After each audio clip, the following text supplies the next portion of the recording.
very popular melon in the United States, and it's actually one of the most difficult ones to pick out when it's ripe. If you're growing your own, unlike cantaloupe, for instance, the stem doesn't fall off when it's ripe, so you have to kind of look at it a little bit more carefully. You're looking for when all the green has pretty much faded away and it's very creamy. It's going to be very smooth. You want to look for one that is as most like a cylinder or even in shape as you can find. And the other thing you want to do is when you pick it up, it should feel like a bowling ball. It should have a lot of heft for its size. So those are some of the things you want to look for. Make sure there are no soft spots, but the stem end, actually, if you press it just a little bit, it should give you a little bit of give. So those are some of the things you look for. It's always a challenge when you're picking out melons. Sometimes it seems like it's just a crapshoot, but there are some things that you can target that will get you a little bit closer. I'm going to do honeydew soup today, and I don't want that to get too hot, so I'm going to let it cool a little bit while I tell you about washing the melon.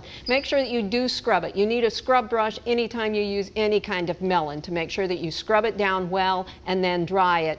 We need a melon that's probably 6.5 to 8 pounds. The average is going to be somewhere between 5 to 8 pounds. So depending on how much you want, you may or may not need exactly half, or you may need a little bit more. What you're going to do is scrub it down, dry it off, and then you're going to cut it in half. Take the meat of the melon out and cut it into chunks, and then you're going to save the other half of that melon. You don't want to put melons in the refrigerator until they're cut, and then they have to go in the refrigerator to make sure that you don't have bacteria growing on them. All right, we've got our melon cut. What we're going to do now is I've got a teaspoon of vegetable oil. You could use olive oil, canola oil, whichever oil you've got in the house that you find would be flavorful. And to that, I've got 1 jalapeno pepper. Now I've used a pretty large one because we want to get a little bit of heat out of this, but I did take out the membranes and the seeds, and you're going to saute this for about 3 minutes and just let it get a little bit soft. It is minced, so it's going to happen pretty fast, so you're going to have to watch it a little bit, particularly if you've got your heat a little bit high. You could do this in a skillet, or you could do this in a small saucepan. Either one will do. Again, it's going to take about 3 minutes. Okay, we've got this going for about 3 minutes. The next thing I'm going to add is about 1/4 cup of, here you have choices. I'm going to add a white wine. We want to bring that to a boil, which this is going to come to pretty quickly, I think. Turn that down just a little. It's not going to be enough to cook out any wine. We're just going to bring it to, or any alcohol. We're just going to bring it to a boil, and pretty much what alcohol you have in there is still going to be in there when you're done.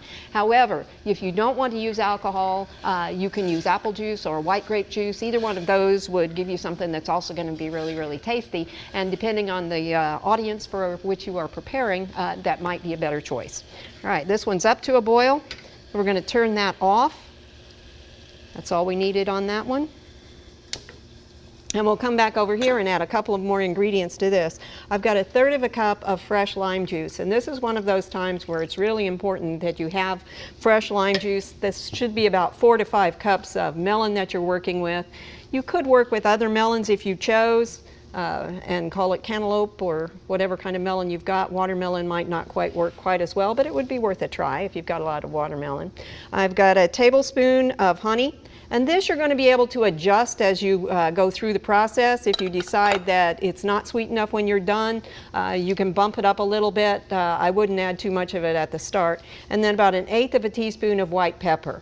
Now, again, black pepper could work here, but it's going to show up more as black spots. And so the white pepper, the flavor is just a little bit different, but the primary reason for using the white is because it's going to blend in a little bit better. Let's go on over to the blender. We're going to go ahead and add our wine and peppers to this. Make sure we get everything out of there. All right. Now, I have found from experience that for me, it's easier to ladle it into the blender than to try and pour it, because I usually end up making a much larger mess. If you do this, the key is to make sure that you get enough of the liquid so that the blender is going to work. So at some point, you may find it better just to let some of it pour in there. We want to do this in at least 2 batches because the blender will get too full. Next trick, of course, is to make sure you have the lid on, and then you want to put it on puree.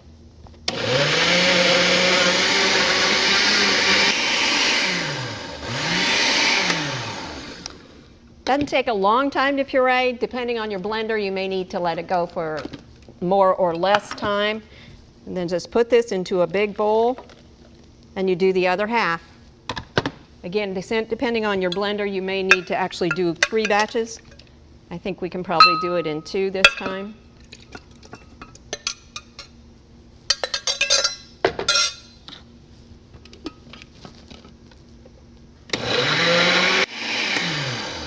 That's really all there is to this one, with one more exception. This needs to go into the refrigerator. Cover it well, cover it nice and tight so that the aromas don't come out or other aromas in your refrigerator don't come in.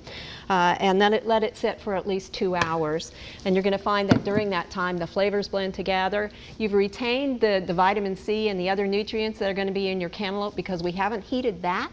But we're serving it in a little bit different way than what we normally see as chunks of cantaloupe on a salad bar or in a bowl on the kitchen table. I hope you'll try this one. It's got a lot of flavor. It's a lot of fun. It's honeydew soup. For Oklahoma Gardening, I'm Barbara Brown.